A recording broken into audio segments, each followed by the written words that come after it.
আজ প্রতি রাত খ্যাত কণ্ঠশিল্পী ইমন খানকে সবাই চেনেন। এই জনপ্রিয় শিল্পী হওয়ার পেছনের কারণ জানাবো আজ। আজ প্রতি রাত জেগে থাকি তোমার আশায়। সময়টা ছিল সিডি এবং টেপ রেকর্ডারের। সে সময় একটি বাংলা গান বাংলাদেশের শহরে, গ্রামে, নগরে, বন্দরে আনাচে কানাচে ভীষণভাবে ছড়িয়ে গিয়েছিল।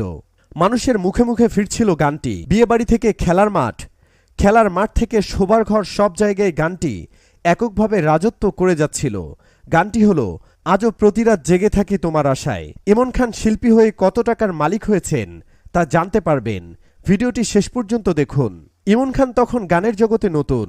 এর আগে তেমন কেউ তার নাম শোনেনি। তবে ইমন খান নতুন হলেও তার গানটাকে মানুষ যেমন আপন করে নিয়েছিল, তেমনি তাকেও প্রিয় শিল্পী করে নিয়েছিল অনেকেই। ইমন খান ছোটবেলা থেকে গান পাগল ছিলেন, কিন্তু দরিদ্র পরিবারের কেউ গানের সাথে জড়িত না থাকায় এবং আর্থিক দিক চিন্তা করে বাবা এসব পছন্দ না করায় প্রতিবন্ধকতা আসলেও ডানপিটে ইমন সেসব গ্রাহ্য করেননি।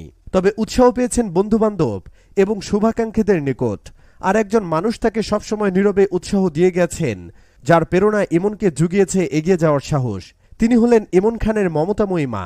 সেদিনের সেই ছোট্ট ইমন খান মায়ের উৎসাহ, অনুপ্রেরণা আর বন্ধুদের ভালোবাসাকে পুঁজি করেই এতটা পথ আসতে পেরেছেন, হতে পেরেছেন আজকের ইমন খান। সে সময় গানের প্রাতিষ্ঠানিক শিক্ষাও তিনি নিয়েছিলেন। উল্লাপাড়ার শহীদ বীরেন স্মৃতি সঙ্গীত একাডেমির ছাত্র ছিলেন ইমন।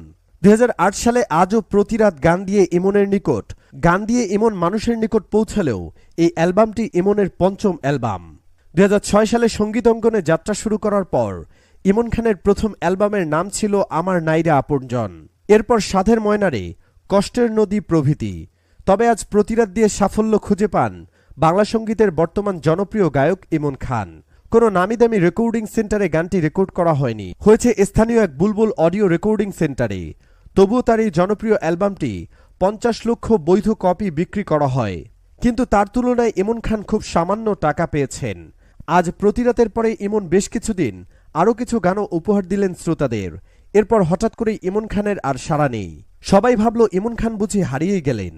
এভাবে কেটে গেল বেশ কয়েক বছর। ততদিনে প্রযুক্তির আগ্রাসনে অবসান ঘটেছে সিডি ও টেপ রেকর্ডারের। গান শোনার জন্য এসেছে নতুন মাধ্যম, যা সঙ্গীতাঙ্গনকে করে দিয়েছে টালমাটাল। আর অনলাইন মাধ্যম তখনও সবার কাছে এত সুলভ না হওয়াতেই তার গান সে সময় শ্রোতাদের নিকট পৌঁছায়নি। ইমনের কাছের মানুষ এবং শুভাকাঙ্ক্ষীগণও চাইছিলেন ইমনের প্রত্যাবর্তন। আর এদের প্রতিনিয়ত অনুরোধে ইমন খান ইউটিউবে কাজ শুরু করেন। মনের বিরুদ্ধে গিয়ে মাত্র একটি গান দিয়ে শ্রোতাদের সামনে হাজির হন। ইউটিউবে ইমন খানের দর্শক সংখ্যাই ইমন খানকে জড়িয়ে দিল। শ্রোতারা তাকে এখনও ভোলেনি।